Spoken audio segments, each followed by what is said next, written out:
Hi అండి, నేను మీ Sajida. Welcome to Sajida's kitchen. ఈరోజు వీడియోలో ఇంకొక కొత్త స్వీట్ రెసిపీని చూపించబోతున్నాను.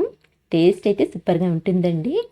ఇంట్లో వాళ్ళ కోసం ఏదైనా స్పెషల్గా కొత్తగా చేయాలనుకున్నా, లేదా ఇంటికి ఎవరైనా గెస్టులు వచ్చినప్పుడైనా సరే ఇలా చేసి పెట్టారనుకోండి, టేస్ట్ ఎంజాయ్ చేస్తూ ఇష్టంగా తింటారనమాట. చాలా బాగుంటుంది. ఇది చాలా సింపుల్ రెసిపీ అండి. ఇంట్లో ఉన్న వాటితోనే ఈజీగా తయారు చేసుకోవచ్చు. పిల్లలైతే చాలా చాలా ఇష్టంగా తింటారు. అంత బాగుంటుంది. మీరు కూడా తప్పకుండా ఒకసారి ట్రై చేసి చూడండి. సూపర్ ఉంటుందన్నమాట. అలాగే మీకు రెసిపీ నచ్చినట్లయితే చిన్న లైక్ ఇవ్వండి ఫ్రెండ్స్. మరి ఇప్పుడు లేట్ చేయకుండా ఈ టేస్టీ అండ్ సింపుల్ రెసిపీని ఎలా తయారు చేసుకోవాలో చూసేద్దాం. ఫస్ట్ అయితే స్టవ్ ఆన్ చేసి ప్యాన్ పెట్టుకొని 1 టేబుల్ స్పూన్ వరకు నెయ్యి వేసి కరిగించుకోండి. నెయ్యి కరిగిన తర్వాత ఇందులోకి 10 వరకు బాదం పప్పుల్ని తీసుకోండి. అలాగే 10 వరకు జీడిపప్పుల్ని కూడా యాడ్ చేసుకోండి. ఇప్పుడు మంటని లో టు మీడియం ఫ్లేమ్లోకి అడ్జస్ట్ చేసుకొని వీటిని గోల్డెన్ షేడ్ వచ్చేంత వరకు ఫ్రై చేసుకోవాలి. చూడండి, ఇవి చక్కగా ఫ్రై అయ్యాయి కదండి. ఇలా ఫ్రై చేసుకున్న తర్వాత ఇందులోకి సేమ్ క్వాంటిటీలో పంకిన్ సీడ్స్, అదేనండి గుమ్మడి గింజల్ని కూడా యాడ్ చేసుకొని ఇప్పుడు మరొక నిమిషం పాటు ఫ్రై చేసుకోండి. ఈ గుమ్మడి గింజలు అనేవి కాస్త చిటపటలాడతాయి అన్నమాట. సో జాగ్రత్తగా ఫ్రై చేసుకోండి. ఇలా ఫ్రై చేసుకున్న ఈ డ్రై ఫ్రూట్స్ని ఒక బౌల్లోకి తీసి పక్కన పెట్టేసుకోండి. ఇప్పుడు ప్యాన్లో మిగిలిన ఇదే నెయ్యిలోకి 1 కప్పు వరకు సేమియా యాడ్ చేసుకోండి. ఇది సన్న సేమియా అండి. మనం ఉప్మా చేసుకునే లావు సేమియా కాదనమాట. చూడండి, సన్న సేమియా. ఇవి మనకు ప్యాకెట్లో కొంచెం పొడవుగా వస్తాయండి. వీటిని ఇలా క్రష్ చేసుకొని కప్పుతో కొలిచి 1 కప్పు వరకు తీసుకోండి. మంటని లో టు మీడియం ఫ్లేమ్లోనే పెట్టుకొని ఈ సేమియాని అటు ఇటు కలుపుకుంటూ మంచి గోల్డెన్ కలర్ వచ్చేంత వరకు ఫ్రై చేసుకోవాలన్నమాట. చూడండి, ఇలా లో ఫ్లేమ్ మీద ఫ్రై చేసుకున్నట్లయితే మనకు సేమియా అనేది ఈవెన్గా ఫ్రై అవుతుంది. అదే మనము హై ఫ్లేమ్ మీద ఫ్రై చేసుకున్నట్లయితే సేమియా అనేది మాడిపోతుంది అనమాట. అందుకని చెప్పేసి లో ఫ్లేమ్ మీదే తక్కువ మంట మీదే ఫ్రై చేసుకోండి. ఇలా చక్కగా ఫ్రై అయిన తర్వాత ఇందులోకి ఏ కప్పుతో మనం సేమియా తీసుకున్నామో సేమ్ అదే కప్పుతో 1 కప్పు వరకు నీళ్ళని వేసుకోవాలి. నీళ్ళని వేసుకున్న తర్వాత మంటని తగ్గించుకోండి.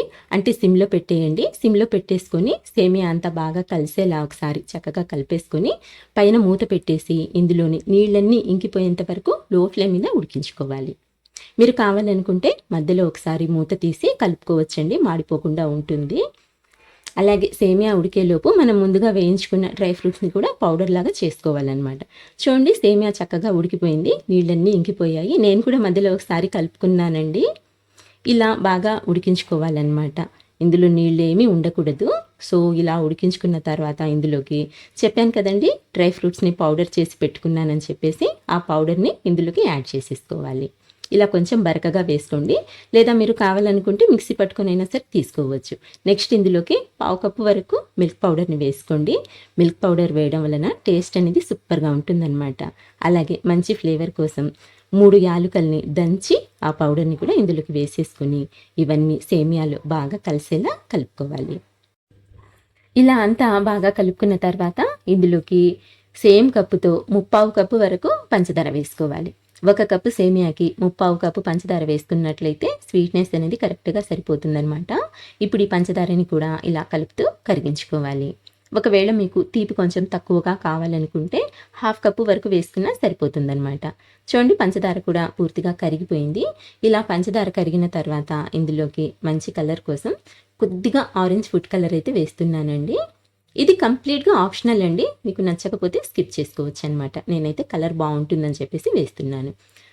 ఇప్పుడు మరోసారి బాగా కలుపుకున్నట్లయితే మనకు సేమియా చూడండి ఎంత మంచి కలర్లోకి వచ్చేసిందో. ఇప్పుడు ఈ సేమియాని ఇలాగే కంటిన్యూస్గా కలుపుకుంటూ బాగా దగ్గరికి వచ్చేంత వరకు అయితే ఉడికించుకోవాలి. ఒక 2-3 నిమిషాల పాటు మీడియం ఫ్లేమ్ మీద ఉడికించుకున్నట్లయితే సేమియా మనకు దగ్గరికి వచ్చేస్తుందండి. తర్వాత లో ఫ్లేమ్లోకి టర్న్ చేసేసి మరి కాసేపు ఇలా ఉడికించుకున్నట్లయితే ఇలా బాగా దగ్గర పడిపోతుంది. ఇప్పుడు వెంటనే స్టవ్ ఆఫ్ చేసేసి సేమియాని ప్యాన్లోని ఇలా స్ప్రెడ్ చేసేసి చల్లారి పెట్టుకోవాలన్నమాట. సేమియా చల్లారేలోపు మనము దీన్నైతే తీసి పక్కన పెట్టేసుకుందాము. ఇది చల్లారేలోపు స్టవ్ మీద వేరొక ప్యాన్ పెట్టుకొని ఇందులోకి 2 కప్పుల వరకు పాలను వేసుకోవాలి. ఈ పాలనేవి చిక్కటి పాలు తీసుకున్నట్లయితే టేస్ట్ అనేది బాగుంటుందన్నమాట. అలాగే ఫుల్ క్రీమీ మిల్క్ని తీసుకున్నట్లయితే టేస్ట్ ఇంకా బాగుంటుందండి.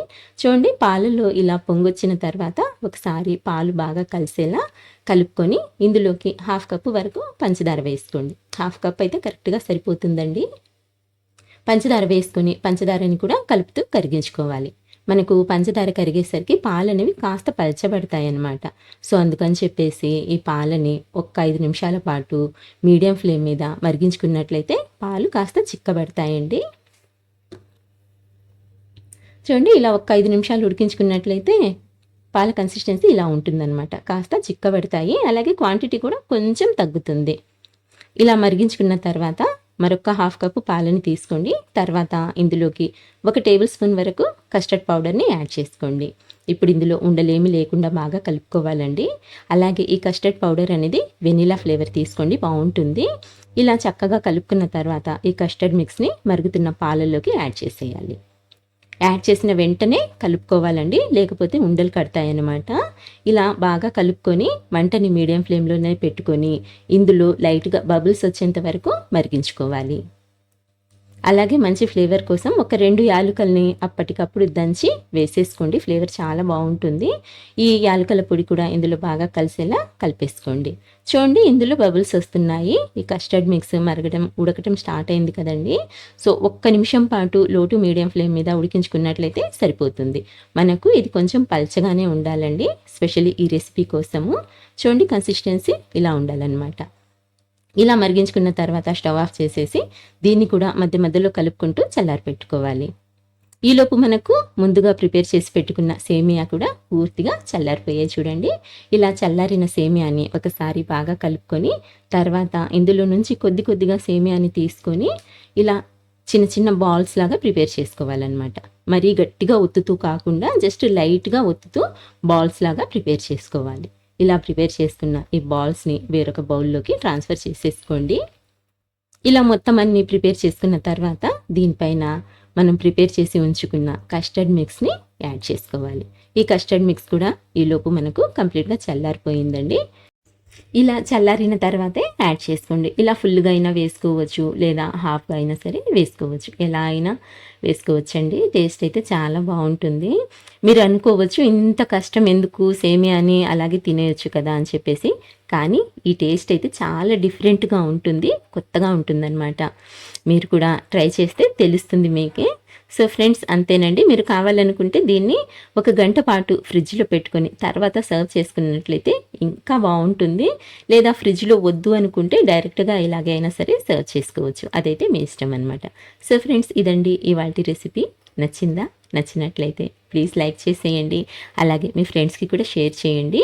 మరిన్ని టేస్టీ రెసిపీస్ కోసం అయితే మన ఛానల్ని మర్చిపోకుండా సబ్స్క్రైబ్ చేసుకోండి. ఇంకొక మంచి రెసిపీతో మళ్ళీ కలుస్తాను. అంతవరకు బాయ్ అండి. Thank you for watching.